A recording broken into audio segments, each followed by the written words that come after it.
12 plantation estates across the Georgia coastal counties collapsed within a single decade, leaving their owners dead, bankrupt, or fleeing in disgrace. Local historians attributed it to coincidence, bad crops, disease, economic shifts.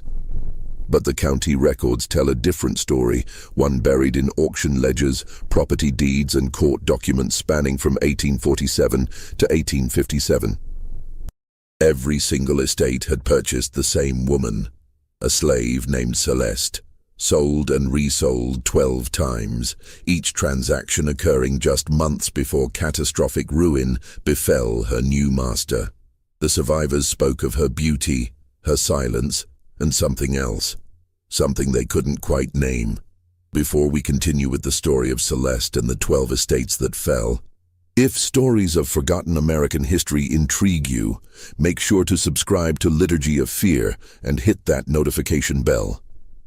We bring you the darkest, most mysterious tales buried in our nation's past. And comment below, tell us what state or city you're listening from. We love knowing where our audience discovers these stories. Now, let's uncover what really happened to those 12 plantations. The auction houses of Savannah rarely saw such unusual circumstances, but the sale of Celeste in March 1847 set in motion events that would become whispered legend among Georgia's planter aristocracy. The coastal counties of Georgia in the late 1840s represented the pinnacle of American cotton wealth. From Chatham County south through Glynn and Camden, vast plantations stretched along the tidal rivers and marshlands, their white columned houses visible from steamboat routes. The estates competed not just in acreage or yield, but in displays of refinement, imported furnishings, educated children sent to Charleston or Philadelphia, and the quality of their enslaved workforce. Savannah's auction houses on Bryan Street conducted business with cold efficiency. The spring sales of 1847 brought buyers from across the coastal region, men whose names appeared on bank boards and shipping manifests. They came seeking field hands, skilled craftsmen, or domestic servants to staff their expanding operations. Celeste arrived at the Savannah Exchange on March 14, 1847, consigned by the estate of a deceased Charleston merchant. The paperwork listed her as 22 years old, trained in household service, with notations about her appearance that were unusual for such documents. The auctioneer, a man named Hiram Stokes, who had conducted thousands of sales, would later tell his wife that he'd never seen the buying room respond quite that way to any lot. She stood on the platform in a simple grey dress, her hands folded, her eyes fixed on some distant point beyond the crowd. Men who attended auctions weekly, who prided themselves on shrewd evaluation of human chattel, found themselves unable to look away. Her features held that rare combination that transcended the usual categories of the trade. Her skin the color of café au lait, her face structured with an almost mathematical symmetry. Her bearing suggesting neither defiance nor submission, but rather a profound absence, as if she existed somewhere beyond the room itself. The bidding began at $400. Within minutes, it surpassed $2,000. Colonel Marcus Fenwick of Fenwick Hall, one of the largest rice plantations in Chatham County, secured her for $2,300, a sum that drew gasps even from men accustomed to such transactions. Fenwick Hall sat 15 miles south of Savannah, a 3-story mansion overlooking the Vernon River. Marcus Fenwick had inherited the property from his father and expanded it through advantageous cotton investments. At 48, he was a widower, his wife having died in childbirth 5 years prior, along with the infant. His household consisted of his 2 surviving children, a daughter, Virginia, aged 17, and a son, Marcus Jr., aged 15, along with approximately 200 enslaved workers and a rotating staff of overseers. The colonel's acquisition of Celeste raised eyebrows among his peers, not for the price. Men of his station often purchased expensive domestic servants, but for what it suggested about his household needs. A widower of good standing typically remarried within 2 years. Fenwick had not. The purchase of such a woman at such a price carried implications that genteel society preferred not to examine too closely. Celeste arrived at Fenwick Hall in late March as the azaleas began blooming along the circular drive. The head housekeeper, a free woman of color named Mrs. Delacroix, who had managed the household for 20 years, recorded Celeste's arrival in her meticulous household ledger. The entry noted the date, the purchase price, and a single observation. Girl arrived, placed in East Wing quarters. Very quiet. For the first month, Celeste's duties remained those of any domestic servant, assisting with the household laundry, serving at table, maintaining the colonel's private chambers. Virginia Fenwick, who kept a detailed diary, wrote of her, "Father's new girl is quite handsome but peculiar. She moves through the house like a ghost. I have never heard her speak more than necessary. The other servants avoid her." The colonel himself seemed satisfied with his purchase. He dined well, slept soundly, and attended to plantation business with his usual efficiency. His overseer, a Scotsman named Duncan McLaren, reported that the spring planting proceeded without incident. The rice fields flooded on schedule. The cotton acres showed promising early growth. On the evening of May 8, 1847, Colonel Fenwick dined alone in his study, a habit he'd developed since his wife's death. The meal consisted of roasted quail, spring greens from the kitchen garden, and a bottle of claret from his carefully maintained cellar. Celeste served him, as she had for the past 6 weeks, moving silently between the dining room and kitchen. Mrs. Delacroix, whose quarters were adjacent to the kitchen, later told investigators that nothing seemed unusual that night. The colonel dismissed the household staff at 9 o'clock, as was his custom. Celeste remained to clear the study. The screaming began at 10:30. Virginia Fenwick, reading in her bedroom on the second floor, heard her father's voice, not words, but sounds of agony that made her drop her book and rush into the hallway. Her brother emerged from his own room, his face pale. The sounds came from below, from the direction of the study. By the time they descended the stairs, the household had awakened. Mrs. Delacroix reached the study first, followed by McLaren, who had been reviewing ledgers in the overseer's cottage. They found the colonel on the floor, convulsing. His face had turned a dark purple, his hands clawing at his throat. Foam flecked his lips. The doctor arrived from Savannah at dawn, too late. Colonel Fenwick died at 4:17 a.m., 7 hours after the onset of symptoms. The physician, Dr. Samuel Pritchard, examined the body and rendered his verdict. Apoplexy, possibly triggered by a tainted meal. Such deaths occurred with unfortunate regularity in the coastal low country, where the warm climate encouraged the growth of harmful elements in food. Celeste stood in the hallway during the doctor's examination, her expression unchanged. When questioned by McLaren, she explained in her soft, measured voice that the colonel had eaten the same meal as always, prepared by the cook as usual. She had only served it. She knew nothing of what followed. The investigation, such as it was, lasted 3 days. Dr. Pritchard found no obvious signs of poisoning, no smell of bitter almonds, no unusual discoloration beyond that caused by the death throes. The household staff testified that the evening had proceeded normally. The cook, an enslaved woman named Betty, who had prepared meals at Fenwick Hall for 30 years, wept while insisting that she'd done nothing different, nothing wrong. The colonel was buried in the family plot on May 12th. His will, examined by his attorney, revealed an estate worth approximately $80,000, a substantial sum, but not as substantial as it should have been. The rice crop had underperformed the previous season. Several investments in Savannah shipping had failed. The property carried debts that Marcus Jr., now the nominal head of household at 15, could not possibly manage. The estate went into receivership. The court appointed a trustee to manage the liquidation. Within 3 months, Fenwick Hall would be sold at auction, its contents dispersed, its enslaved workforce divided among creditors. On June 3, 1847, Celeste appeared on the auction block in Savannah once again. The second sale drew less attention than the first. Estate liquidations happened regularly, and slaves from bankrupt plantations often sold below market value. Yet several men who had attended the March auction noticed her return. One of them, a planter named Theodore Calhoun who owned extensive holdings in Liberty County, placed the winning bid at $1,400.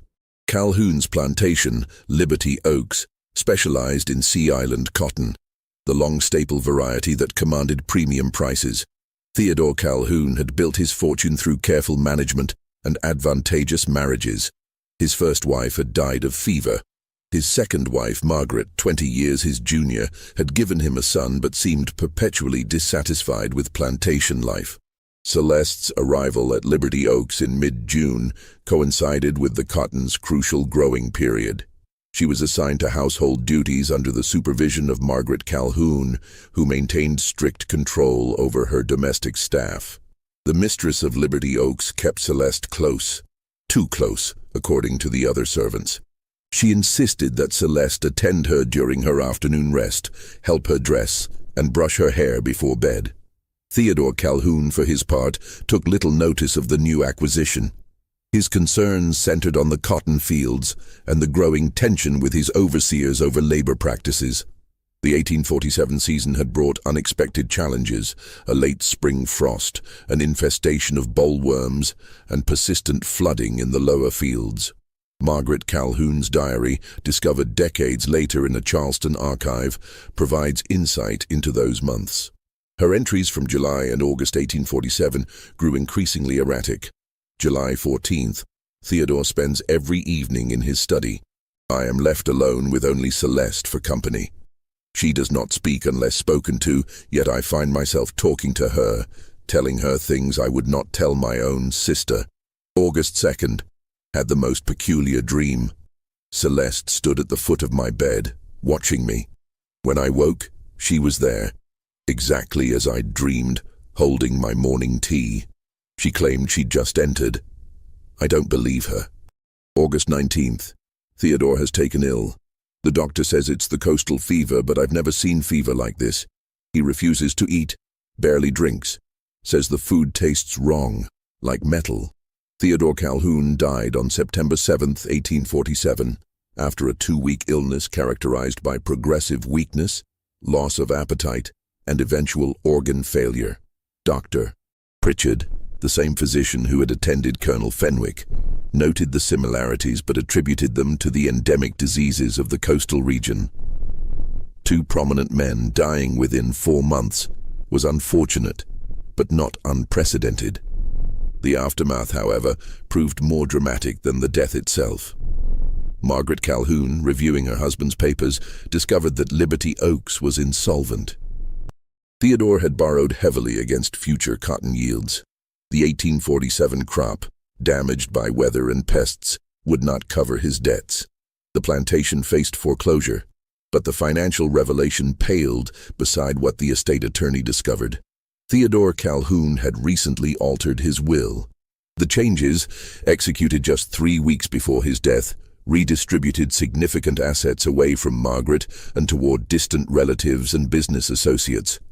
Margaret challenged the will in court, claiming her husband had not been of sound mind. The legal battle would drag on for months, draining what remained of the estate's value. Celeste was sold again on October 22, 1847. This time at a private sale arranged by the estate trustees. The buyer, James Hartwell of Bryan County, paid $900. 2 estates, 2 deaths, and 1 woman present at both. Coincidence? The courts thought so, but the pattern was only beginning to emerge. If you're as intrigued as we are, hit that like button and leave a comment with your theory. Could one woman truly be connected to such widespread ruin? Let's continue. The whispers began in Savannah's merchant exchanges and gentlemen's clubs that winter. Men who tracked such things, attorneys, auctioneers, factors who handled plantation accounts, noticed the pattern forming. Not explicitly, not in terms that would invite investigation, but in the way rumors spread through communities built on gossip and suspicion. That girl from the Fenwick sale, one might say over brandy, saw her at auction again, 3rd time this year. Heard Hartwell bought her. He won't get his money's worth. Never does with those fancy house servants. Hartwell might not be as shrewd as he thinks. Remember Fenwick, remember Calhoun. James Hartwell's plantation, Hartwell Manor, represented old Georgia money, land grants dating to the colonial period, wealth accumulated over generations. James himself, at 61, embodied the paternalistic planter ideal. Methodist in faith, moderate in politics, known for relatively humane treatment of his workforce. He purchased Celeste not for himself, but for his wife, Catherine, who had been requesting additional household help. Catherine Hartwell, 58, managed her household with the precision of a military campaign. She interviewed Celeste personally before approving the purchase, asking questions about her previous placements, her skills, her temperament. Celeste's answers, soft and deferential, satisfied the mistress of Hartwell Manor. The winter of 1847-48 passed quietly. Celeste performed her duties without complaint. The Hartwells entertained guests for Christmas, hosting a ball that drew families from 3 counties. Witnesses later recalled seeing Celeste serving punch, moving through the crowded parlors, drawing admiring glances from several young gentlemen, but maintaining her characteristic silence. January brought the first hint of trouble. Catherine Hartwell, always healthy, developed persistent headaches, then fatigue, then nausea that no remedy could alleviate. Dr. Pritchard, summoned from Savannah, diagnosed nervous exhaustion and prescribed rest and tonic. The symptoms worsened. By February, Catherine could barely leave her bed. She complained of numbness in her extremities, of a burning sensation in her stomach, of nightmares so vivid she woke screaming. James Hartwell, desperate, brought in specialists from Charleston and Augusta. They offered competing diagnoses: nervous disorder, latent consumption, a tumor of the stomach. Catherine Hartwell died on March 3, 1848, almost exactly 1 year after Celeste's first sale.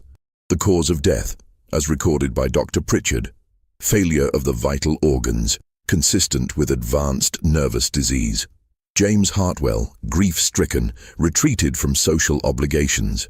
His cotton factor in Savannah began noticing irregularities in the plantation accounts: missing shipments, unpaid debts, discrepancies between reported yields and actual sales. An audit revealed systematic embezzlement by Hartwell's overseer, who had been siphoning funds for years. The overseer fled to Texas before he could be arrested. The plantation, already struggling with debt from Catherine's medical expenses, faced ruin. James Hartwell suffered what his physician termed a crisis of melancholy. On April 10, 1848, he was found in his study, having consumed a fatal dose of laudanum. The estate sale occurred in May. Celeste appeared on the block for the 4th time. By the summer of 1848, the pattern had become impossible to ignore, at least for those paying attention. 3 estates ruined, 3 owners dead, 1 woman sold and resold at each location.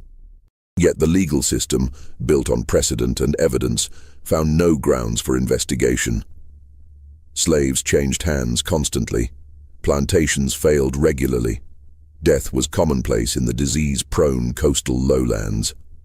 But in the informal networks where planters' wives exchanged information, in letters, at church socials, during calls, Celeste's name began appearing with increasing frequency. Not in accusatory terms, which would have invited scandal and legal complications, but in cautious warnings disguised as practical advice. "I heard the Trentham place bought that girl from the Hartwell estate. Such a shame about James and Catherine. The coastal fever is particularly bad this year.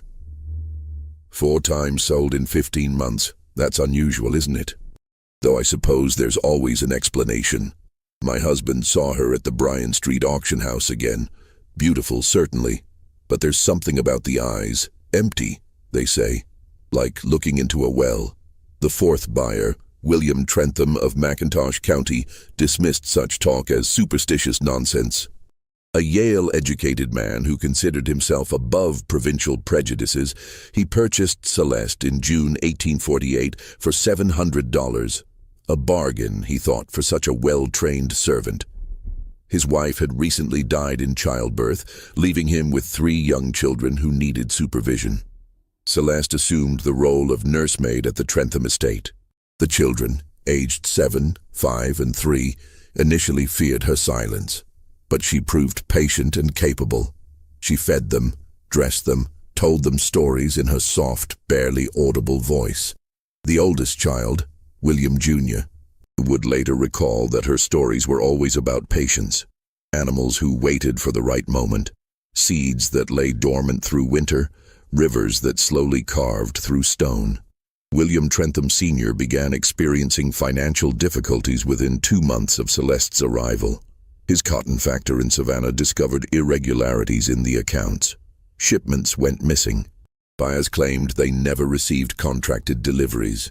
Trentham's overseer insisted the cotton had been shipped properly, but the documentation told a different story. In October 1848, a fire swept through Trentham's main cotton barn, destroying 3/4 of the year's crop. The local sheriff investigated and found evidence suggesting arson, rags soaked in lamp oil, hidden beneath loose floorboards. But the overseer had fled the night of the fire, and no other suspects emerged. Trentham, facing bankruptcy, began drinking heavily. His behavior became erratic. He accused his slaves of conspiracy, his factor of theft, his late wife's family of plotting against him. On Christmas Eve 1848, he rode his horse into the swamps south of his plantation and did not return. They found his body 3 days later, drowned in 4 feet of water, his horse grazing peacefully nearby. The estate sale in February 1849 included Celeste as lot number 37. She sold for $500 to a consortium of 3 planters who jointly owned a rice operation in Camden County. The consortium arrangement represented an unusual business structure.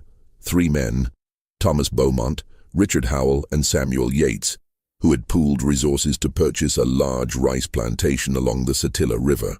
They shared ownership, divided profits, and made decisions collectively. Their joint purchase of Celeste was intended to staff the main plantation house, which all 3 families visited regularly. The arrangement proved disastrous from the start.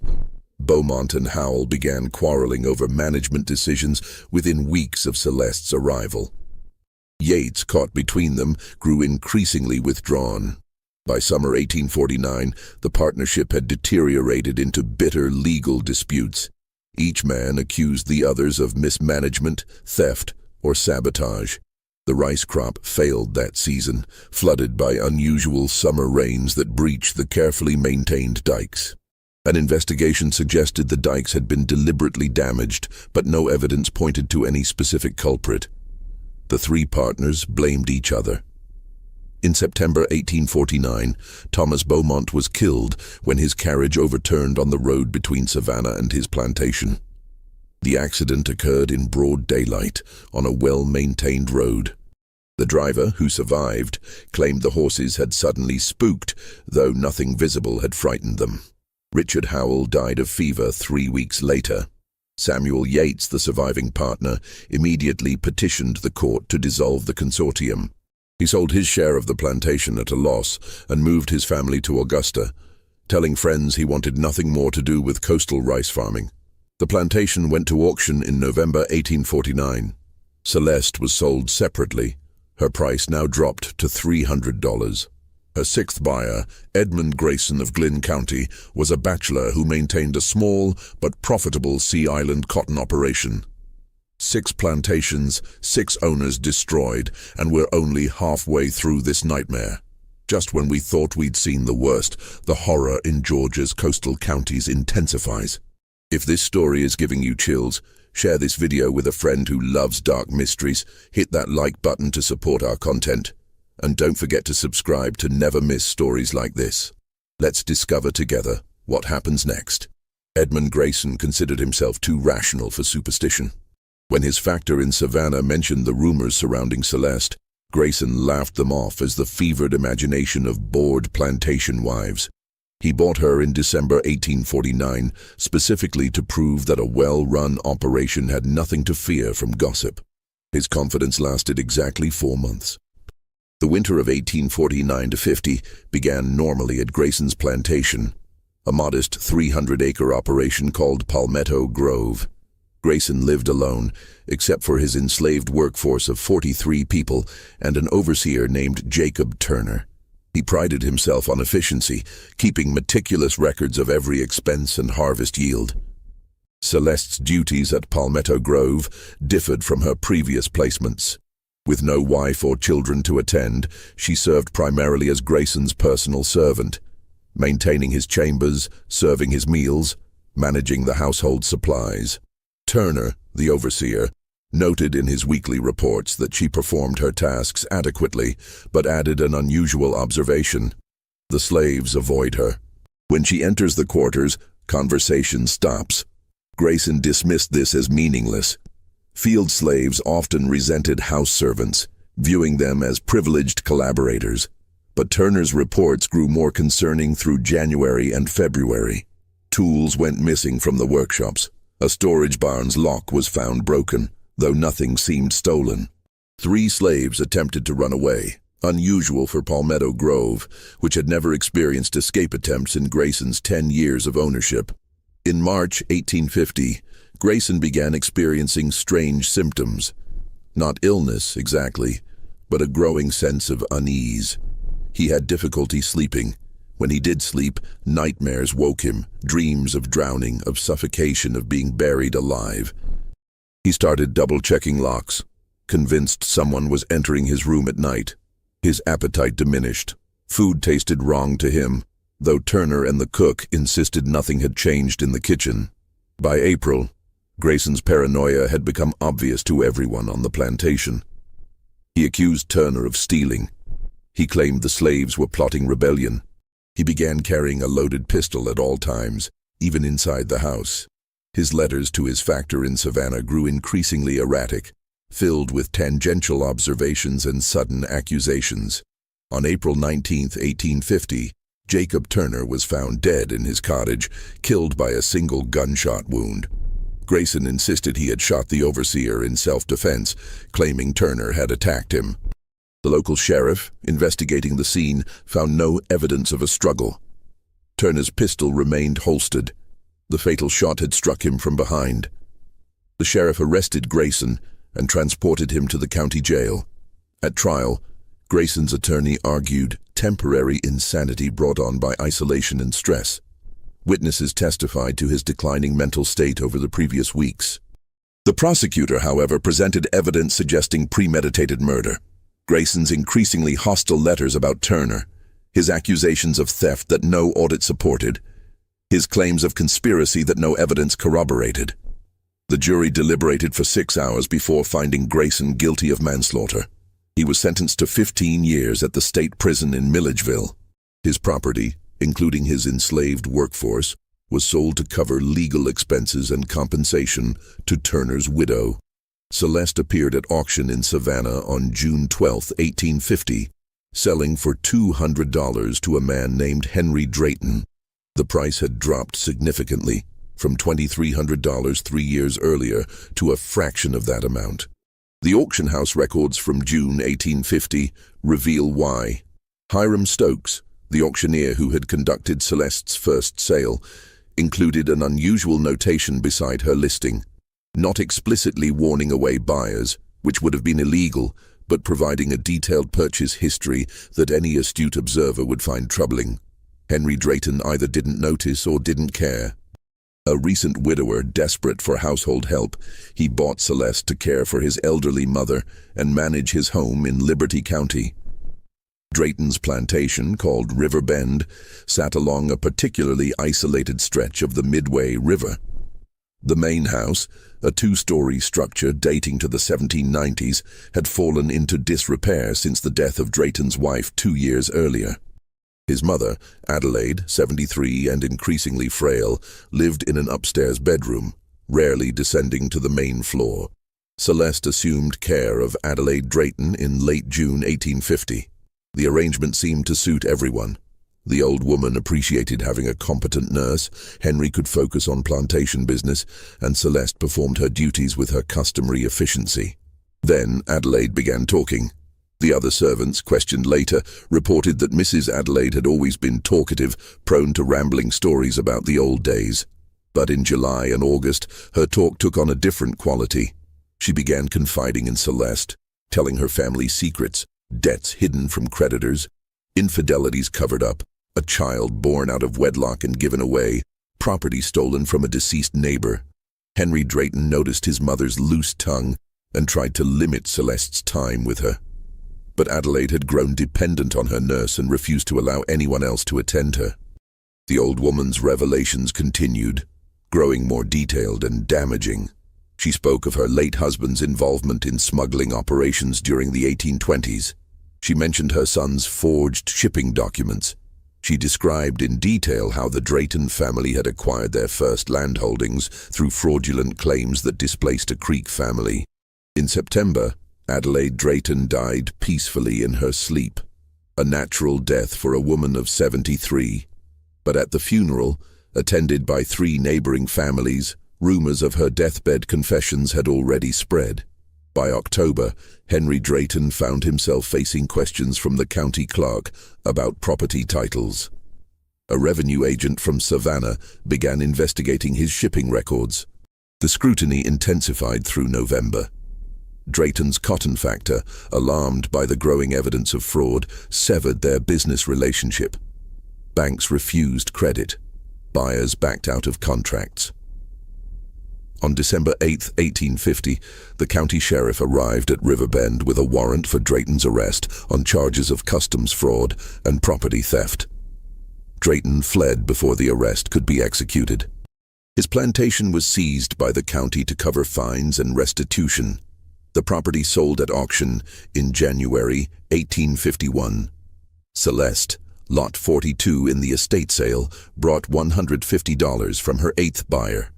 By 1851, the coastal planter community had fractured into 2 camps regarding Celeste. The first group, comprising older, more traditional families, viewed the entire matter as coincidental tragedy, the natural result of poor management, bad luck, and the general economic volatility of plantation agriculture. The second group, more numerous but less powerful, believed something darker was at work. The division played out in drawing rooms and gentlemen's clubs across Savannah. At the Planters' Bank on Bay Street, men who had once conducted business with easy familiarity now eyed each other with suspicion. Those who had purchased slaves from estates where Celeste had resided found themselves subjected to subtle social exclusion. Their wives received fewer invitations. Their daughters were passed over for advantageous matches.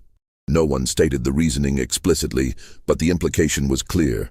Association with the cursed sales carried a taint. The controversy reached its peak in March 1851, when the Savannah Agricultural Society held its annual meeting.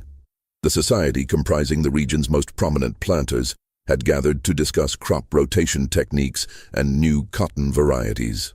But during the social hour following the formal presentations, the conversation inevitably turned to Celeste. Colonel Harrison Merriweather, a rice planter whose family had held land in South Carolina since 1690, stood before the assembled men and delivered what amounted to a public dismissal of the rumors. "Gentlemen," he said, his voice carrying across the meeting hall, "we are educated men, not superstitious field hands. We deal in facts, in ledgers, in the rational management of agricultural enterprises. The notion that a single slave woman could orchestrate the collapse of multiple plantations is absurd on its face. These estates failed due to poor oversight, excessive debt, and the inherent risks of our business. Nothing more." His speech drew approving nods from the older members, but a younger planter named William Sutherland stood to respond. Sutherland, whose neighbor had been the late David Crawford, spoke with barely contained frustration. "Colonel Merriweather, with respect, you speak from the safety of South Carolina, where this woman has never set foot. Those of us in the Georgia coastal counties have watched a pattern unfold that defies reasonable explanation. 7 estates in 4 years, sir. 7. The mathematical probability of such clustering is infinitesimal." The room erupted in competing voices. Men shouted across tables, their usual decorum abandoned. The society's president, forced to restore order by threatening to adjourn the meeting, managed to quiet the assembly. But the damage to the community's cohesion was done. Planters who had cooperated for decades on irrigation projects and political advocacy now viewed each other with mistrust. The problem was evidentiary. No investigation had uncovered proof of wrongdoing. Dr. Pritchard, who had attended several of the deceased, found no evidence of poisoning or violence beyond what might occur naturally. He had kept careful records of each case, and when pressed by colleagues to review them collectively, he maintained his professional judgment. Coastal fever, apoplexy, accidents, suicide, these are common enough individually. That they cluster around particular properties might suggest environmental factors, poor water quality, shared commercial relationships that expose multiple parties to the same fraudulent practices. But to suggest deliberate action by an enslaved woman requires evidence I simply do not possess. The sheriffs who investigated various incidents found no clear evidence pointing to Celeste. Several had questioned her directly over the years. Each reported the same experience. A quiet, deferential woman who answered questions with soft-spoken clarity, who showed neither guilt nor defiance, who seemed almost absent even while physically present. One sheriff, a man named Thomas Crane, who had investigated Edmund Grayson's shooting of his overseer, told colleagues, "I've questioned hardened criminals, con artists, and murderers. I know evasion when I see it. This woman doesn't evade, she simply provides no purchase for interrogation. It's like trying to grip smoke." Slaves had no legal standing to testify against whites, and in any case, what testimony could they offer? Several overseers and drivers, when questioned informally by their employers, reported that other slaves avoided Celeste. But pressed for specifics, they could provide little. She didn't threaten. She didn't organize. She didn't even speak more than necessary. She simply existed in a way that made others uncomfortable. One driver, a man named Tobias, who had supervised Celeste briefly at the Trentham estate, provided the most detailed observation when questioned by a curious neighbor. "She works like any field hand when assigned, does what she's told, but in the quarters at night, people stop talking when she comes near. Not because she demands it, because something in them goes quiet. It's like when a hawk flies over and all the small birds go still. They don't know why they're quiet. They just are." The attorneys and factors who handled the estate sales noted the pattern but could do nothing. Property law required that slaves be sold as assets, and without criminal conviction, no legal mechanism existed to remove Celeste from the market. Several auctioneers began including unofficial warnings with her sale documents, but these remained vague. Extensive purchase history available upon request, or buyer should review full provenance. Hiram Stokes, the auctioneer who had conducted her first sale, found himself in an ethical dilemma. By 1851, he had handled 5 of Celeste's 12 sales. His professional reputation demanded discretion. Revealing negative information about merchandise could expose him to legal liability from sellers. But his conscience troubled him, particularly after the death of John Mitchell, whose widow had specifically asked Stokes if there were any concerns about the purchase. In May 1851, Stokes visited his minister, Reverend Daniel Whitfield of the Independent Presbyterian Church, seeking counsel. The conversation, recorded in Whitfield's pastoral diary, reveals Stokes's moral struggle. "Mr. Stokes arrived at my study in evident distress. He explained the situation. A slave woman sold repeatedly, always followed by misfortune to her purchaser. He asked whether he had a Christian duty to warn potential buyers, even if doing so violated commercial confidence and possibly law. I advised him that the law and his professional obligations were clear, but that God's law supersedes man's when innocent lives are at stake. Yet I cautioned him. Without proof of actual wrongdoing, he risked committing the sin of bearing false witness. We prayed together, seeking divine guidance. Stokes never resolved the dilemma to his satisfaction. He continued conducting sales, his conscience increasingly burdened, until his retirement in 1854. His final journal entry regarding Celeste, written after her 12th sale, contained a single sentence: "May God forgive me for what I failed to prevent." The 8th through 11th buyers each lasted between 2 and 7 months. The details varied, but the outcomes remained consistent, and with each failure, more details emerged about the mechanisms of collapse. John Mitchell of Bryan County, who purchased Celeste in January 1851, ran what contemporaries described as a tight operation, moderate debt, good yields, strong relationships with his factor. His sudden illness in March seemed to come from nowhere. The symptoms began with what he described to his wife as a metallic taste in his mouth. Within days, he couldn't keep food down. His skin took on a grayish pallor. Dr. Pritchard, summoned to the bedside, observed symptoms consistent with acute mineral poisoning, but could find no source. Mitchell's factor, reviewing the plantation accounts during the medical crisis, discovered something Mitchell himself had apparently not known. His overseer had been conducting unauthorized business on the side, using Mitchell's slaves to clear land for neighboring properties, pocketing the fees and doctoring the time records to hide the theft. The scheme had been operating for at least 2 years. When confronted, the overseer fled, taking with him approximately $3,000 in embezzled funds. Mitchell died on March 28, 1851. The funeral drew a large crowd. He had been well liked in the community. But the financial autopsy of his estate revealed systematic theft that should have been detected by any attentive owner. His widow, forced to sell the plantation to satisfy debts, made a bitter observation to her sister in a letter. John was not a fool, yet he was made foolish. He stopped checking the ledgers, stopped watching the overseers, stopped maintaining the vigilance that had built his fortune. It was as if something had distracted him, pulled his attention elsewhere. David Crawford of Camden County, buyer number 9, provided perhaps the clearest example of the pattern.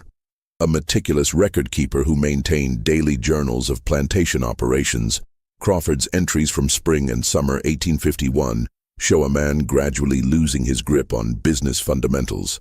His journal from April, shortly after purchasing Celeste, contains typical entries, detailed notes on planting schedules, weather observations, records of slave health, financial calculations. By May, the entries grow less focused, more philosophical. He writes at length about the nature of property, the moral complications of slavery, the question of whether souls can be owned, even if bodies can be.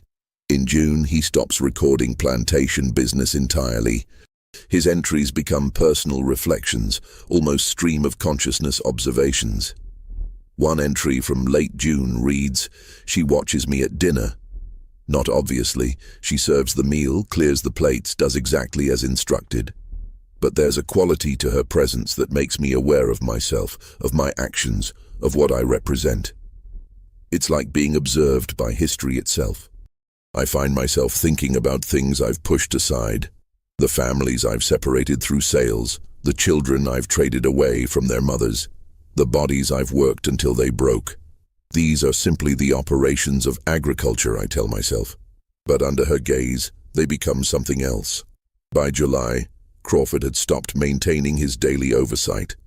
His overseer reported to a concerned neighbor that Crawford spent hours in his study, writing in his journals, or simply staring into space. The barn fire that destroyed his cotton crop occurred on July 23rd. Whether through accident, sabotage, or simple neglect of proper fire precautions remained unclear. Crawford made no attempt to rebuild. He sold the property at a loss and moved to Charleston, where he lived in boarding houses, supported by family charity, until his death in 1856. Robert Bennington of McIntosh County, a rice planter who bought her in October 1851, maintained his composure longer than most. A former military officer who had served in the Seminole Wars, Bennington prided himself on discipline and emotional control. He assigned Celeste to field work, kept her under constant supervision, and showed no obvious signs of the psychological deterioration that had affected Crawford. Yet his own letters reveal subtle changes. In November 1851, he wrote to a cousin in Virginia, "The coastal climate affects men's minds, I think. The constant humidity, the fever seasons, the isolation of plantation life, these things wear on one's rationality. I find myself entertaining thoughts I would have dismissed as nonsense during my military service. Not supernatural thoughts precisely, but rather an acute awareness of how precarious our entire system is, how dependent on the cooperation of those we've enslaved, how vulnerable we are to their resentment. In December, Bennington was found drowned in his own rice field. The water was only 3 feet deep. An experienced planter and former soldier, he should have easily saved himself. The inquest ruled accidental death, suggesting he had slipped on the muddy bank, struck his head, and fallen unconscious into the water. But the overseer who found the body noted something odd. Bennington's boots were unlaced, his coat unbuttoned, as if he had been preparing to enter the water deliberately. Charles Hartford of Glynn County, the 11th owner who purchased Celeste in January 1852, lasted 6 months before his complete mental collapse. Hartford's descent was witnessed by his brother, Marcus, who lived on an adjacent property and visited frequently. Marcus Hartford later described the progression in a letter to the family physician. Charles was always high-strung, but perfectly rational when he bought the woman. Within a month, I noticed changes: difficulty sleeping, loss of appetite, growing paranoia. He began accusing his slaves of plotting against him, though no evidence supported this. He claimed his overseer was stealing, though the books showed no irregularities. By April, he was barely functional. He would sit for hours, staring at nothing, occasionally muttering about debts and judgment. In May, he became convinced that his late wife, who had died in childbirth 3 years prior, was speaking to him, demanding accounting for his sins. The final break came in June. I found him in his cotton fields naked, screaming at the sky about blood and profit and eternal reckoning. The physician diagnosed acute mania. We had no choice but to commit him. Charles Hartford remained institutionalized at the state asylum in Milledgeville until his death in 1867. The asylum records, reviewed decades later by historians studying antebellum mental illness, show that he never fully recovered lucidity. His recurring delusion, as documented by his physicians, centered on the belief that he was being judged by those he had enslaved, that their silent witness was slowly driving him mad. With each sale, Celeste's price dropped. By July 1852, when she appeared on the block for the 12th time, her value had fallen to $100, a price suggesting damaged goods or a known problem worker, neither of which her appearance or behavior indicated. The decline in value itself told a story. The market was pricing in risk that couldn't be legally acknowledged or formally documented. The 12th buyer, Alexander Vaughn, knew exactly what he was purchasing. Vaughn represented a different breed of planter, younger, more cynical, willing to risk reputation for potential gain. At 32, he belonged to the generation that had grown up in the slave economy, but had also been exposed to Northern education and broader intellectual currents. He had spent 2 years at Princeton before returning to Georgia to claim his inheritance.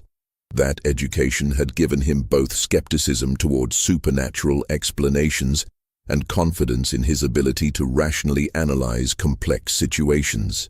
He attended the July auction specifically to buy Celeste, having studied the pattern of her sales with the cold calculation of a man who believed he could succeed where others had failed. In the week prior to the auction, he had visited the offices of attorneys who had handled several of the estate liquidations, reviewed court records of the deaths and bankruptcies, and interviewed 2 of the widows left behind by previous owners. His notes from these investigations, preserved in his papers, show systematic analysis. Fenwick, aged 48, widower, known to be lonely, purchased C at inflated price, suggesting emotional rather than economic motive. Death by apparent poisoning, but no evidence found. Estate review revealed long-term financial mismanagement predating C's arrival. Conclusion: existing problems, possibly exacerbated but not caused by C. Calhoun. Financially overextended, marriage troubled. Purchased C during period of stress. Death by wasting illness. Posthumous discovery of will changes and hidden debts. Wife's diary suggests she confided excessively in C. Conclusion: domestic dysfunction and financial chaos already present. Hartwell: elderly, grief-stricken widower. Wife's death by illness, then financial embezzlement by overseer discovered. Husband's suicide by laudanum. Pattern suggests emotional instability and poor oversight. C. Present but unclear causal connection. Common factors across all cases: emotional vulnerability, financial irregularity, poor oversight, social isolation. Hypothesis: C may serve as catalyst rather than cause. Buyers predisposed to failure select attractive slave as compensation for other life problems. Presence of such purchase signals, poor judgment to community, invites scrutiny and exploitation. C herself may simply be witness to inevitable collapse. His reasoning, as he explained to his factor in Savannah, was simple. 12 estates failed. But was it the woman, or was it the type of men who bought her? Every single buyer was either old, financially insecure, or emotionally compromised. I am none of those things. I'm 32, debt-free, and I have no illusions about the nature of property. If there's a problem, I'll identify and eliminate it. If not, I've acquired an asset at 1/20th her original value. Vaughn's Plantation, Blackwater Point, occupied 2,000 acres of prime cotton land in Liberty County. He had inherited the property at age 25 and had spent 7 years modernizing operations, implementing new cultivation methods he'd learned about in agricultural journals, and maintaining strict financial discipline. His enslaved workforce numbered over 300. His overseer, a former military officer named Patrick Sullivan, ran the operation with military precision, regular inspections, detailed record-keeping, swift punishment for infractions, and careful monitoring of all plantation operations. The two men had served together briefly during the Mexican War, where Vaughn had been a lieutenant and Sullivan a sergeant. Their relationship combined friendship with clear hierarchical understanding. Sullivan respected Vaughn's intelligence and deferred to his judgment, but he also felt free to offer frank counsel when he believed his employer was making mistakes. When Vaughn announced his intention to purchase Celeste, Sullivan objected. "Sir, I don't care about curse stories or superstition, but I do care about patterns. This woman is connected to 12 business failures. Maybe it's coincidence, maybe not. Either way, buying her marks you as either foolish or arrogant in the eyes of the commercial community. Your reputation is your credit. Don't risk it for $100 field hand." Vaughn had considered the advice and rejected it. "Patrick, my reputation is built on rational decision-making and successful operations. I'll demonstrate both by succeeding where others failed. Let them whisper. Actions speak louder than gossip." Celeste arrived at Blackwater Point on July the 22nd, 1852. Vaughn assigned her to work in the fields, a deliberate choice. He wanted her visible, supervised, unable to work in the shadows of domestic service where previous disasters had unfolded. Sullivan placed her in a work gang of 40 slaves under the direct oversight of a driver named Isaac, a man known for his vigilance and unwavering loyalty to plantation management. Isaac received specific instructions. Celeste was never to be alone. She was to be accompanied to and from the fields. Any deviation from assigned tasks was to be reported immediately. Any conversation with other slaves was to be noted. Isaac, who had served as driver for 8 years and had never failed in his duties, accepted the assignment without question. For 3 weeks, nothing happened. Celeste picked cotton alongside the other workers. She worked from dawn to dusk under Isaac's watch, maintained adequate, though not exceptional productivity, returned to the quarters at night, and spoke to no one beyond necessary responses to direct questions. She ate her rations, slept in her assigned cabin, and showed no signs of unusual behavior. Vaughn, watching from the main house or riding through the fields on his daily inspections, began to believe his assessment had been correct. The previous owners had been weak or foolish, and the pattern of disasters had been nothing more than statistical clustering combined with poor management.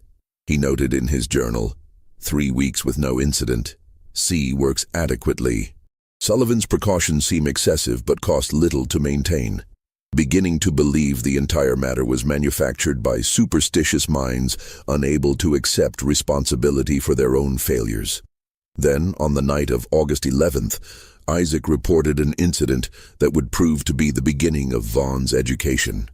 Isaac had been conducting his usual evening rounds of the quarters, a practice Sullivan required of all drivers, ensuring slaves were accounted for and no unauthorized movement occurred after dark. At approximately 9 o'clock, he had found Celeste standing near the cotton barn, approximately 50 yards from her assigned cabin. She wasn't inside the barn, wasn't doing anything obviously wrong, but simply standing there in the moonlight, staring at the building.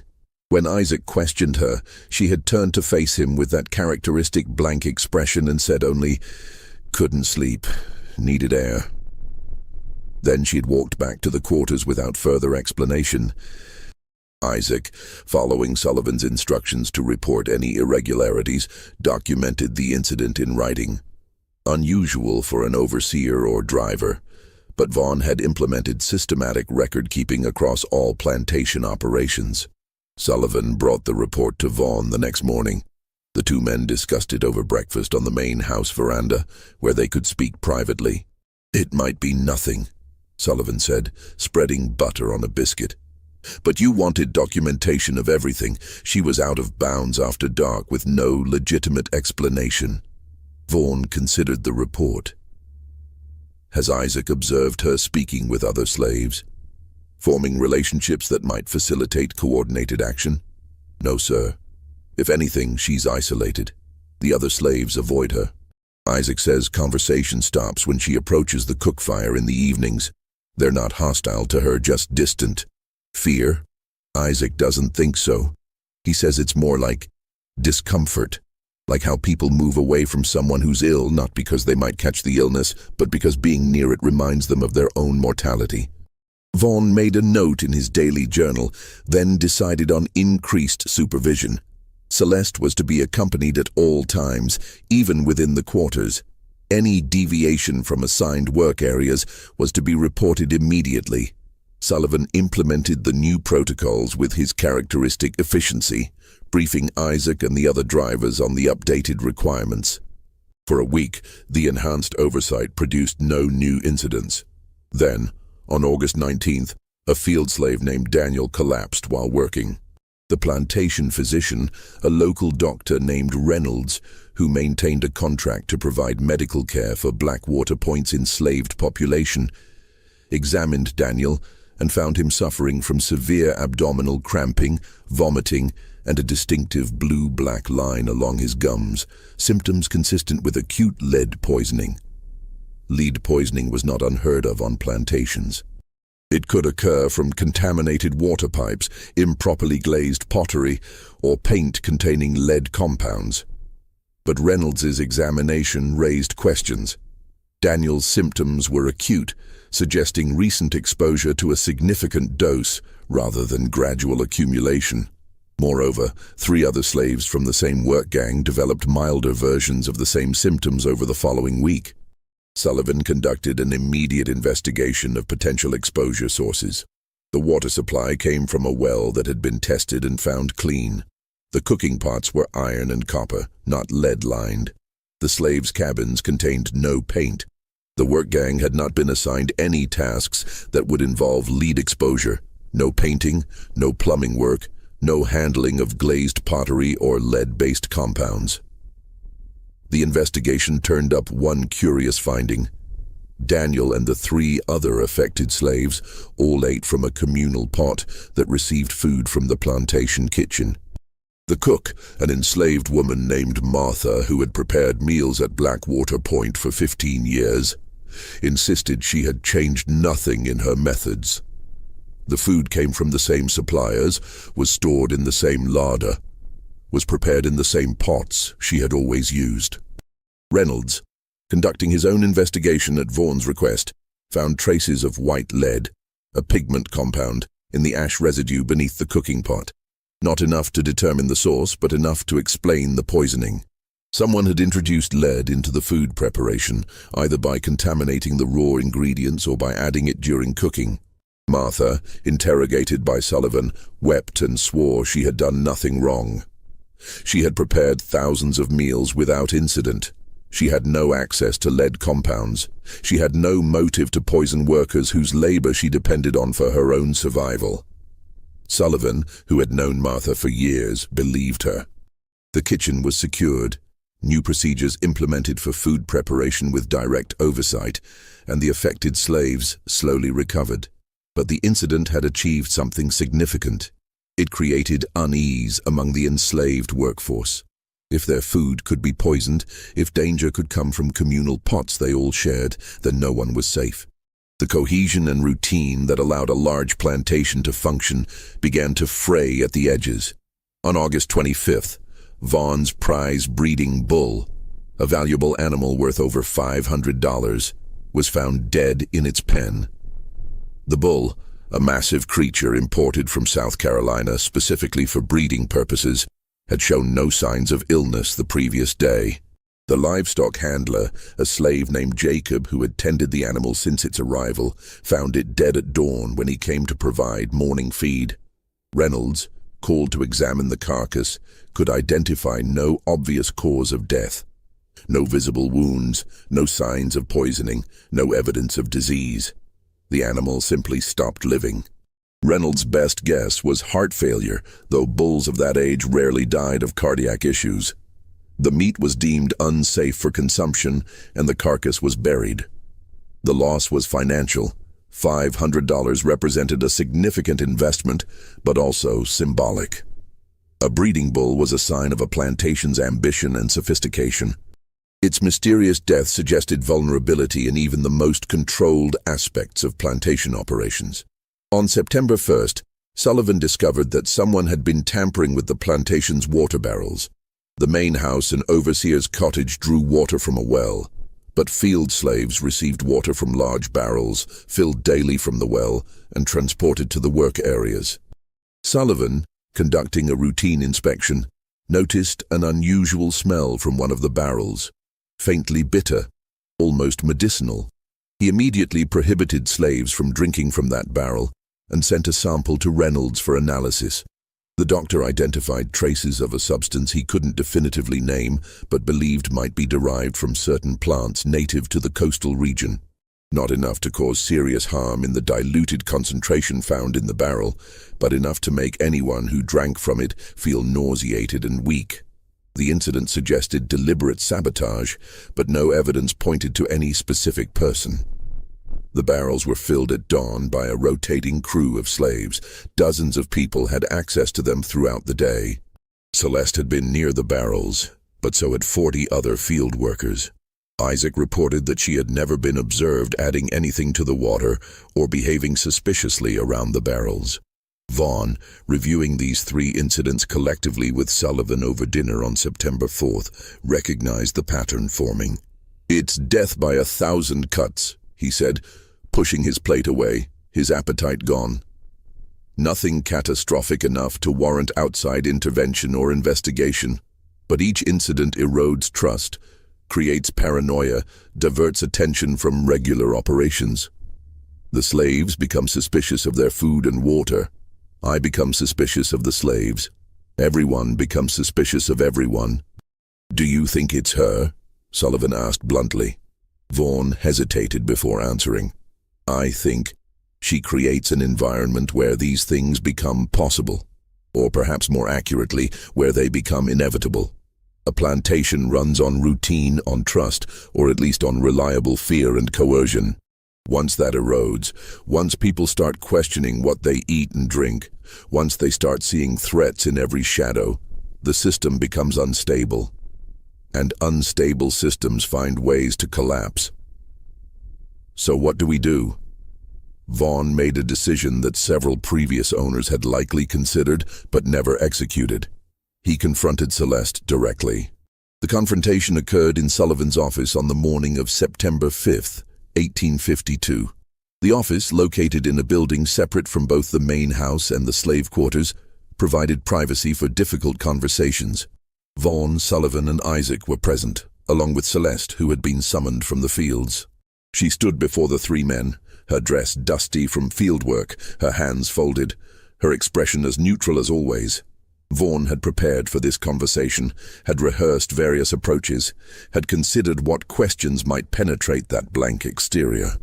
Now, facing her directly, he found his carefully planned interrogation approach seemed inadequate. He began formally, as if conducting a legal proceeding. "You are aware of the incidents that have occurred over the past 3 weeks? The poisonings, the dead bull, the contaminated water." Celeste's voice, when she finally spoke, carried that soft, measured quality that all her previous owners had noted. "Yes, sir."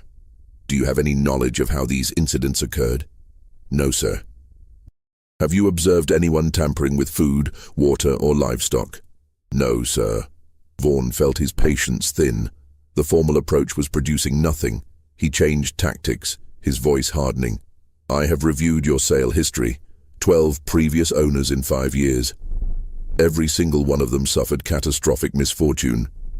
You expect me to believe you know nothing about these patterns?" For the first time, something flickered in Celeste's eyes. Not fear or defiance, but something closer to acknowledgement.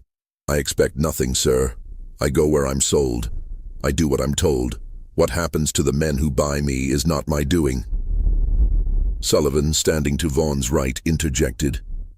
"Then explain why disasters follow you. Explain why 12 estates have collapsed." Celeste turned her gaze to Sullivan. When she spoke, her voice remained soft, but the content carried an edge that none of the men had heard before. "I don't need to do anything. You do it to yourselves." The room went silent. Vaughn leaned forward in his chair. "Explain that statement." Celeste's eyes moved to some point beyond the men's shoulders, that characteristic habit of looking through rather than at her interrogators.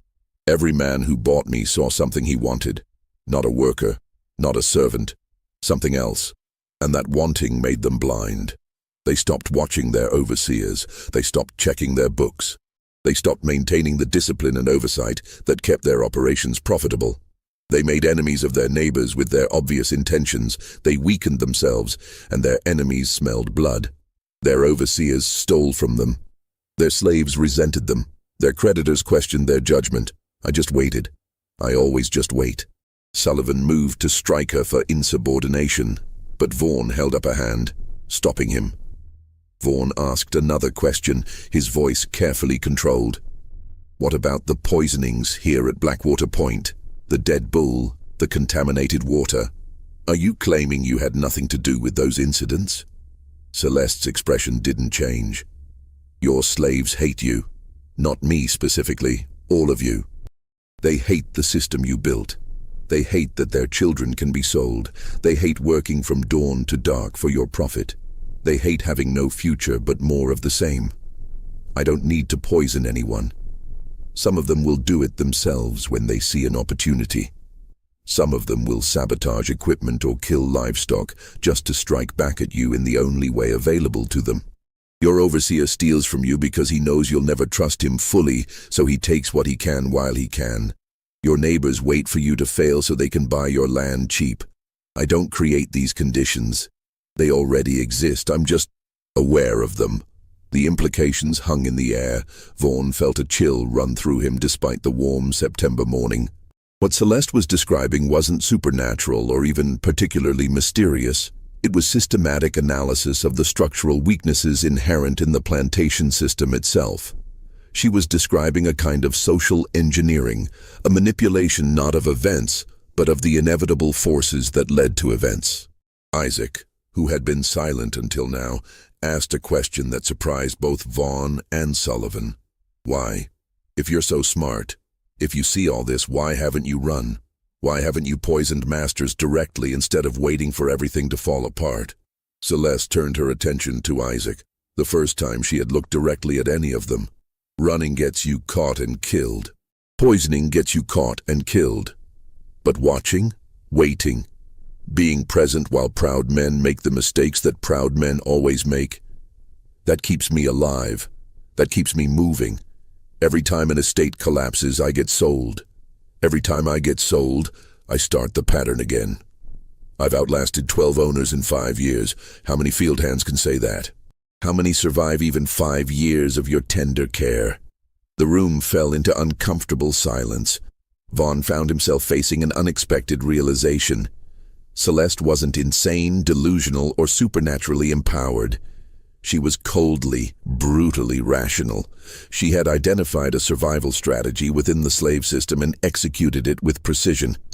By being purchased by vulnerable men, by becoming a visible symbol of their weakness and poor judgment, by simply existing as a catalyst, she had ensured her own continued survival while watching her owners destroy themselves.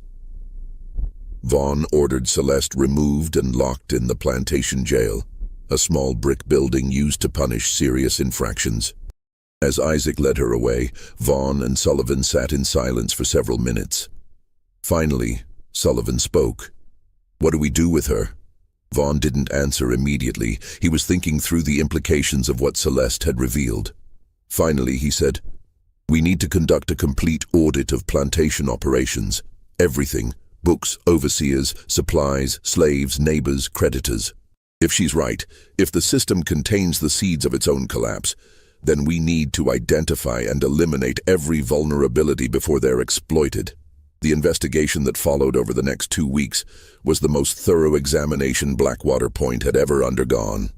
Vaughn and Sullivan reviewed every ledger entry from the past 3 years. They interviewed every driver and trusted slave about plantation operations. They inspected every building, every piece of equipment, every supply store. They met with Vaughn's factor in Savannah to review his commercial relationships. They consulted with his attorney about his legal standing. They even invited a neighboring planter, a man named Robert Weston, who had always been friendly, to provide an external assessment of the operation. What they discovered shocked Vaughn, though in retrospect it shouldn't have. Sullivan had been systematically embezzling for at least 18 months. Not large amounts that would trigger immediate detection, but small percentages skimmed from various accounts, supply purchases inflated by 5%, slave clothing budgets padded by 10%, tool acquisitions marked up beyond actual cost. Sullivan had been clever, spreading the theft across multiple budget categories, ensuring no single discrepancy would be obvious. But the cumulative impact amounted to approximately $4,000 of missing funds. When confronted with the evidence, Sullivan initially denied it, then claimed he deserved the extra compensation for his competent management, then finally admitted the theft with something approaching defiance. "You inherited wealth, Alexander. I earned every dollar I have through blood and sweat. Yes, I took some. Yes, I planned to take more. Was I wrong? By the law, certainly. But by natural justice? I managed this plantation for you while you played gentleman farmer. I made you wealthy. I took a percentage for myself." Vaughn felt genuine pain at the betrayal. Sullivan had been more than an employee, had been something approaching a friend. But the law and business necessity left no room for sentiment. Sullivan was dismissed, arrested, and prosecuted. He served 2 years in the state prison before dying of fever in 1854. The investigation revealed other problems. 2 field slaves, brothers named Samuel and James, confessed to contaminating the water barrel. Not on Celeste's orders, not even with her knowledge, but because they had overheard Sullivan and Vaughn discussing selling them south as punishment for low productivity. They had acted out of desperate fear, hoping to cause enough disruption to prevent the sale, or at least draw attention to their situation. The dead bull, as best as Reynolds could determine, had indeed died of natural causes, an undiagnosed heart defect that might have killed the animal at any time. Its timing had been coincidental, though its symbolic impact had been real. The lead poisoning remained partially mysterious. The most likely explanation, according to Reynolds, was accidental contamination from an old paint storage area near the kitchen, from which white lead powder might have been carried by wind or inadvertently transferred by someone who had been in that area. Martha, the cook, recalled that repairs had been done to the kitchen roof in mid-August, and workers had stored equipment near the old paint supplies. The contamination, while dangerous, was likely unintentional. But the most damning revelation came not from the internal investigation, but from Vaughan's inquiries in Savannah. His factor, meeting with him privately, revealed something Vaughan had not known. The speculation about his purchase of Celeste, the rumors of his intentions, had damaged his reputation in the commercial community. Factor firms that had previously been eager to handle his cotton were now cautious. A bank that had been considering extending him credit for expansion had withdrawn the offer. Business associates who had previously sought his partnership on various ventures had quietly distanced themselves. "You're seen as reckless, Alexander," his factor explained, his discomfort obvious. "Buying that woman. After what happened to the others, it marked you as either arrogant or foolish. Successful men in our community don't need to prove themselves by courting obvious danger. They exercise prudent judgment.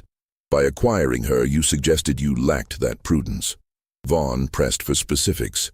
Who exactly had changed their assessment of him? Which banks, which factors, which business associates?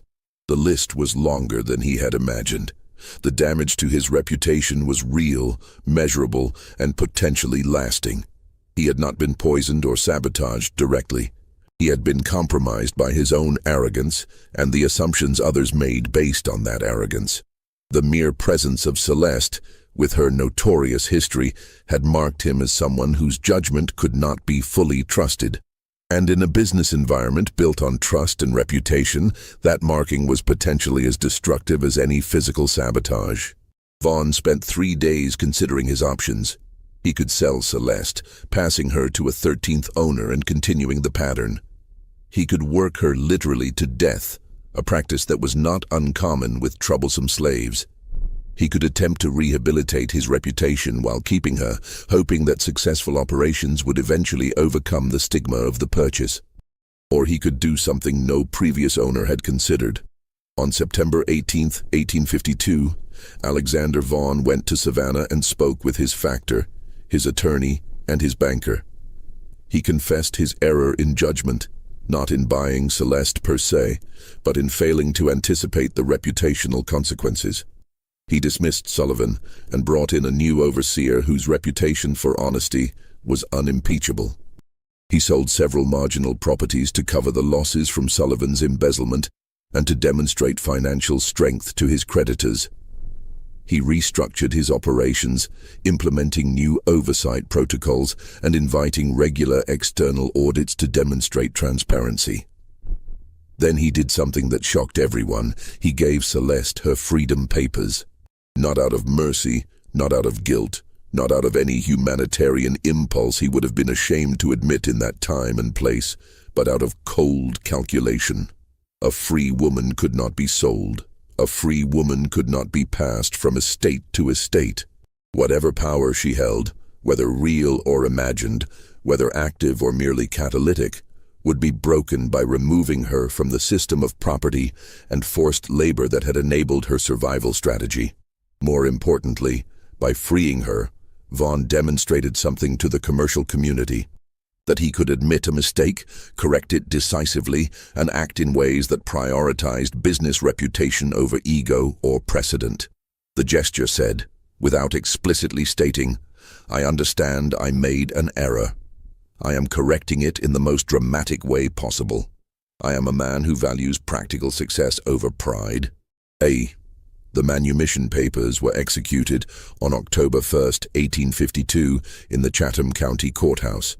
Celeste, aged 27, became a free woman of color with legal documentation of her status, a rare occurrence in Georgia's coastal counties where free blacks were viewed with suspicion and their numbers were deliberately kept small. Vaughan's attorney, a man named Benjamin Porter, who had handled dozens of estate liquidations, including several of Celeste's previous sales, conducted the legal proceedings with professional efficiency. But afterward, in his office, he asked Vaughan a question. "Do you believe she was actually responsible? Or was it all coincidence and social dynamics, as she claimed?" Vaughan considered his answer carefully. "I think she recognized a pattern in the slave system that most people don't see because it's too uncomfortable to acknowledge. Plantations run on forced labor maintained by violence. That violence creates resentment. That resentment creates opportunities for sabotage. Most plantations survive because owners maintain constant vigilance and overwhelming force.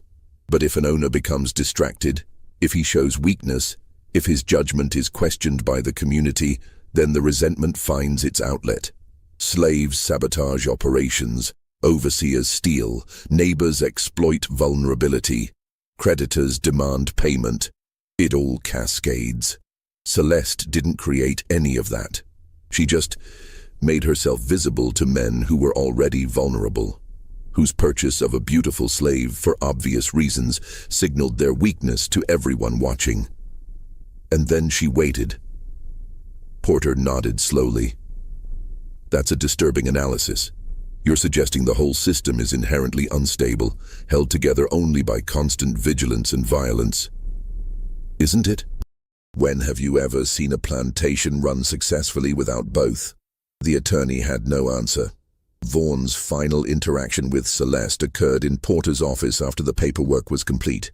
He gave her $50, enough to establish herself in Savannah, or more likely, to purchase passage on a ship north to a free state where her papers would be respected without constant scrutiny. He also provided a letter of introduction to a Methodist minister in Savannah who assisted free blacks. Celeste accepted both without comment. Then, as she turned to leave, she spoke one final time. You're the only one who understood. The others saw what they wanted to see. You saw what was actually there. And what was actually there? A system eating itself. I was just a witness. She left Porter's office, walked out into the Savannah afternoon, and effectively vanished from historical record. The historical record of Celeste effectively ends on that October afternoon. Manumission records show she collected her papers, signed with an X, and received her $50. But beyond that, she appears nowhere. Savannah City directories from 1853-1860 contain no listing for anyone matching her description. She appears in no census records, no church rolls, no land deeds or business licenses.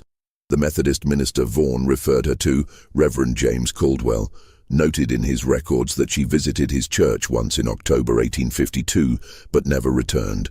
Several historians have attempted to trace her fate. The most thorough investigation, conducted in 1932 by a graduate student studying free blacks in antebellum Georgia, found only dead ends. Ship's passenger manifests from Savannah in late 1852 included several freed slaves heading north, but none named Celeste. The records of free black communities in Charleston, Philadelphia, and Boston contain no matches. She simply disappeared. One possibility, suggested by several researchers, is that she changed her name. Freed slaves often adopted new names to mark their change in status. Without knowing what name she chose, tracing her becomes nearly impossible. Another possibility is that she traveled to a northern state or Canada, where records were less systematic or simply haven't survived. A darker possibility, acknowledged but unverifiable, is that she died shortly after gaining her freedom, from disease, accident, or violence in a period when free blacks faced constant danger. The most intriguing clue comes from an unlikely source. A brief mention in a letter written in 1867 by Marcus Hartford, the brother of Charles Hartford, who had been committed to the asylum. Marcus, writing to a cousin in Philadelphia, mentioned, I happened to be in Charleston on business and saw a woman I could swear was the one who attended Charles before his breakdown. She was working as a seamstress in a shop near the wharf, appeared to be managing quite well. I did not approach her, what would I say? She gave no sign of recognizing me, and I thought it best to let sleeping dogs lie. If the woman Marcus saw was actually Celeste, then she survived at least 15 years after her freeing, established herself in a trade, and successfully built a life in freedom. But the identification was uncertain. Marcus admitted he had only seen her a few times 15 years earlier, and no corroborating evidence exists.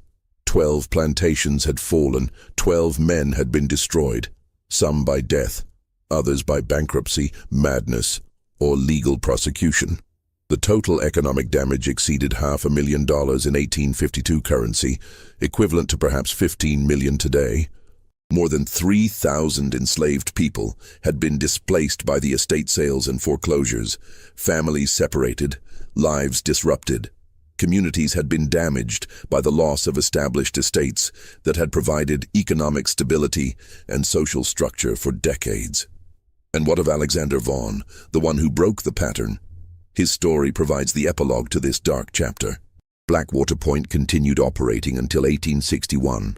Vaughan, having learned hard lessons from the Celeste affair, implemented systematic reforms. He brought in a new overseer with unimpeachable credentials. He instituted regular external audits. He maintained meticulous records that were reviewed quarterly by an independent accountant. He cultivated relationships with other planters based on mutual transparency rather than competitive secrecy. He rebuilt his reputation through consistent, demonstrable competence. The plantation prospered. Cotton yields increased. Financial stability returned. By 1860, Blackwater Point was considered one of the best-managed operations in Liberty County. Vaughan had not only survived the test that had destroyed 12 others, he had emerged stronger. But the Civil War would render all such successes meaningless. When Georgia seceded in January 1861, Vaughan faced a choice. He could remain and defend the plantation through the coming conflict, or he could sell while the market still functioned and relocate to a safer region. Unlike many planters who believed the war would be short and Southern victory certain, Vaughan's experiences had taught him to assess situations realistically. He saw what was coming. In March 1861, he sold Blackwater Point to a consortium of planters for $180,000, a good price considering the circumstances. He moved to New York City, where he invested his proceeds in banking and railroad speculation. The city's business community, less concerned with Southern social codes than with capital and competence, accepted him based on his track record and financial resources. Vaughan married in 1863 to the daughter of a New York merchant family. They had 4 children, all of whom survived to adulthood, a rarity in that era. He diversified his investments, served on the boards of 2 banks and a railroad company, and became modestly prominent in New York business circles. His Georgia past was known but not emphasized. The war had created many displaced Southerners seeking to rebuild in northern cities, and Vaughan was neither the most nor the least successful among them. He lived to age 76, dying peacefully in his Manhattan townhouse in 1896. His obituary in the New York Times ran to 3 paragraphs, noting his business achievements and charitable donations, but making no mention of Georgia, of plantation life, or of Celeste. The respectful brevity suggested a man who had lived a successful but not particularly remarkable life. But his private papers, donated to Columbia University by his granddaughter in 1923, revealed that Vaughan had never forgotten the lessons of 1852. Among his documents, filed carefully in a folder marked Business Philosophy, was a letter dated November 1852, written to a friend in Charleston who had inquired about the Celeste affair. The letter reads, in part, "You asked me why I freed her when I could have sold her south and been rid of the problem with profit besides. The answer is more complex than you might imagine, and I've spent considerable time contemplating it. First, practically, her presence had marked me as a man of poor judgment in the eyes of my commercial partners. That marking was worth more than her sale value. By freeing her dramatically, I demonstrated willingness to admit error and correct it decisively, traits valued in business. But second, and more importantly, she was never the poison. She was the mirror. Every man who bought her saw what he wanted to see, a beautiful slave to possess, to control, to use as compensation for whatever was lacking in his life. And that desire, that naked want, revealed them to their communities, to their families, to themselves. It made them vulnerable. It made them targets. Men who are visibly vulnerable in our system do not survive long. Their slaves recognize weakness and exploit it through sabotage. Their overseers recognize distraction and steal. Their neighbors recognize opportunity and maneuver to acquire their property cheaply. Their creditors recognize instability and demand immediate payment. It all cascades, and cascades quickly. Celeste didn't create any of that. She just had the patience to wait for the inevitable collapse, and the intelligence to position herself in situations where collapse was likely. I freed her because keeping her would mean I had learned nothing. She taught me that our entire economic system, plantations, slavery, the whole edifice, runs on a knife's edge. It functions only when owners maintain absolute control, perfect vigilance, ruthless efficiency. Any weakness, any distraction, any visible human failing, and the system turns on itself. This is not a sustainable model. I don't say this from any moral position. I leave that to the abolitionists and preachers. I say it as a businessman assessing a system's long-term viability. What we've built in the South is impressive in scale, but inherently fragile. It requires constant violent enforcement. It creates enemies of those it depends on. It punishes human weakness, which all humans possess. I suspect, though I will not live to see it, that the whole system will eventually collapse under its own contradictions. Not because slaves will successfully revolt, they're too outnumbered and outgunned, but because the vigilance required to maintain the system will eventually exhaust those doing the maintaining, or because economic pressures will make slavery unprofitable compared to wage labor, or because external political forces will dismantle it. I've moved my capital north not because I believe in abolition, but because I believe in survival. Let others discover what I learned in 1852. That systems built on force and fear contain the seeds of their own destruction, and that the only rational response is to exit before the collapse. As for Celeste herself, I hope she found peace. I suspect she found nothing of the sort. Freed blacks face enormous challenges, and a woman alone faces worse. But she survived 12 owners through intelligence and patience. Perhaps those traits will serve her in freedom as they did in bondage. I think of her sometimes, wonder where she ended up, whether she ever looks back on those 5 years and what she accomplished. Because make no mistake, she did accomplish something. She survived a system designed to break people like her. She turned her oppression into a weapon. She destroyed 12 estates and outlasted 12 masters without ever raising a hand in violence. That's a kind of victory, though not one she can ever publicly claim. And that, perhaps, is the final lesson. The most effective resistance in an oppressive system isn't dramatic rebellion, but patient exploitation of the system's inherent weaknesses. Celeste understood that. I wish I could have told her I finally understood it too. The letter, written in Vaughan's careful hand on heavy paper, was never sent. Never. The friend it was addressed to, a Charleston planter named William Middleton, died of yellow fever in October 1852, before the letter could be posted. Vaughan kept it among his papers for 44 years, until his own death. The coastal counties of Georgia prospered through the 1850s. New families bought the failed plantations, rebuilt the operations and restored productivity. The names changed. Fenwick Hall became Riverside Plantation under new ownership. Liberty Oaks was purchased by a cotton factor from Savannah. Hartwell Manor was subdivided and sold to 3 different buyers. But the land remained productive, the cotton continued growing, and the system continued functioning. Until, as Vaughan predicted, external forces dismantled it. The Civil War destroyed the economic basis of the plantation system. Emancipation freed the enslaved workforce. Reconstruction attempted, imperfectly and temporarily, to rebuild the region on different principles. The 20th century brought new agricultural methods, new labor arrangements, new social structures. The 12 estates touched by Celeste became cautionary tales whispered among planters during the brief period between 1852 and 1861. Not tales of supernatural vengeance or divine judgment, but something more disturbing. The recognition that the system they had built contained within itself the seeds of its own destruction. That recognition, uncomfortable and usually suppressed, lingered in the minds of men who depended on that system for their wealth and status. But mostly, they chose not to think about it. Easier to blame bad luck, weak men, unfortunate coincidences. Easier to maintain the fiction that the system was stable, sustainable, divinely ordained. Easier to continue as they always had, vigilant against external threats while remaining blind to the internal contradictions that would eventually bring the whole structure down.